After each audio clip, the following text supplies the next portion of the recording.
Hello student, welcome to my YouTube channel study and learn. সঙ্গে রয়েছি আমি শ্রীমন্ত। তো চলো আজকে একটি গুরুত্বপূর্ণ ব্যাকরণের বিষয় নিয়ে আমি তোমাদের সঙ্গে আলোচনা করতে চলেছি। আজকে আমার আলোচনার বিষয় বর্গীয় বর্ণ ও স্পর্শবর্ণ। তো আমরা সবাই জানি যে আমাদের বাংলা বর্ণমালায় মোট 52টি বর্ণ রয়েছে। এই 52টি বর্ণের মধ্যে আমাদের 12টি স্বরবর্ণ এবং 40টি ব্যঞ্জনবর্ণ রয়েছে। কিন্তু এই 40টি ব্যঞ্জনবর্ণের মধ্যে ক থেকে ম পর্যন্ত এই 25টা বর্ণকে বলা হয় বর্গীয় বর্ণ বা স্পর্শবর্ণ। এখন আমার আলোচ্য বিষয় যে ক থেকে ম পর্যন্ত 25টা বর্ণকে কেন আমরা বর্গীয় বর্ণ বলবো আর কেন আমরা এগুলিকে স্পর্শবর্ণ বলবো।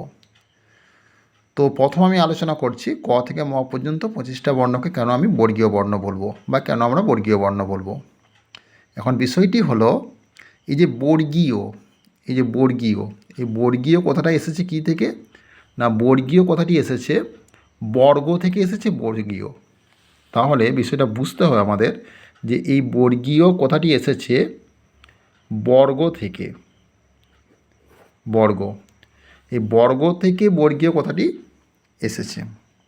এবার বিষয়টি হচ্ছে এই যে বর্গ বা বর্গক্ষেত্র, আমরা যে জ্যামিতিতে পড়ি বর্গক্ষেত্র, সেই বর্গক্ষেত্র কাকে বলে না, যে চতুর্ভুজে 4টে বাহুই সমান এবং 4টে কোণই সমকোণ তাকে আমরা কি বলি না বর্গক্ষেত্র বলি।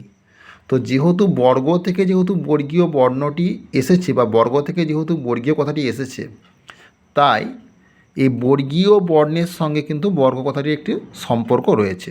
কীরকম সম্পর্ক না, যদি আমরা ক থেকে ম পর্যন্ত 25টা বর্ণকে সঠিকভাবে যদি আমরা সাজাই পরপর, আমরা কীরকম একটি চিত্র পাবো, ঠিক একটি বর্গাকার চিত্র কিন্তু আমরা পাবো। আমরা যদি এইভাবে যদি সাজিয়ে নিই, যদি এই যে ক খ গ ঘ ঙ চ ছ বর্গীয় ঝ ঞ ট ঠ ড ঢ মূর্ধন্য ত থ দ ধ দন্তন্য এবং প ফ ব ভ ম, এই যে বর্ণগুলি আমি সাজিয়েছি পরপর, তাতে করে আমি কি দেখছি না, এদিকেও আমি কি পাচ্ছি সমান মাপ পাচ্ছি, এদিক থেকেও আমি কি পাচ্ছি সমান মাপ পাচ্ছি, এদিক থেকেও আমি সমান মাপ পাচ্ছি এবং এদিক থেকেও আমি সমান মাপ পাচ্ছি। অর্থাৎ এই যে চিত্রটা দাঁড়িয়েছে এটা একটা স্কোয়ার অর্থাৎ বর্গক্ষেত্র এবং যার 4টে বাহুই কি সমান। তো যেহেতু বর্গক্ষেত্রে 4টে বাহুই সমান এবং 4টে কোণই সমকোণ, ঠিক সেরকম এই বর্ণগুলিকে ক থেকে ম পর্যন্ত 25টা বর্ণকে যদি আমরা ঠিকভাবে সঠিকভাবে যদি সাজাই, তাহলে সব ক্ষেত্রেই কিন্তু আমরা সমান মাপ পাবো এবং সব ক্ষেত্রে একটা বর্গাকার চিত্রের মতো একটা আমরা মানে বর্গাকার চিত্রের মতো একটা আমরা পরিমাপ কিন্তু বা চিত্র কিন্তু আমরা এখানে দেখতে পাচ্ছি। সেজন্যই ক থেকে ম পর্যন্ত এই 25টা বর্ণকে বলা হয় বর্গীয় বর্ণ। এবং এই প্রত্যেকটি বর্ণ ক থেকে ম পর্যন্ত 25টি বর্ণ, প্রত্যেকটি বর্ণ, এদিকে আবার স্পর্শবর্ণ বলা হয়। কেন স্পর্শবর্ণ বলা হয় না, কারণ এগুলি উচ্চারিত হওয়ার সময় আমাদের মুখবিবরের কোনো না কোনো অংশকে স্পর্শ করে উচ্চারিত হয়, তাই এগুলিকে একদিকে যেমন বর্গীয় বর্ণ বলা হয়, অন্যদিকে আবার স্পর্শবর্ণ বলা হয়। আশা করি তোমরা বুঝতে পেরেছ।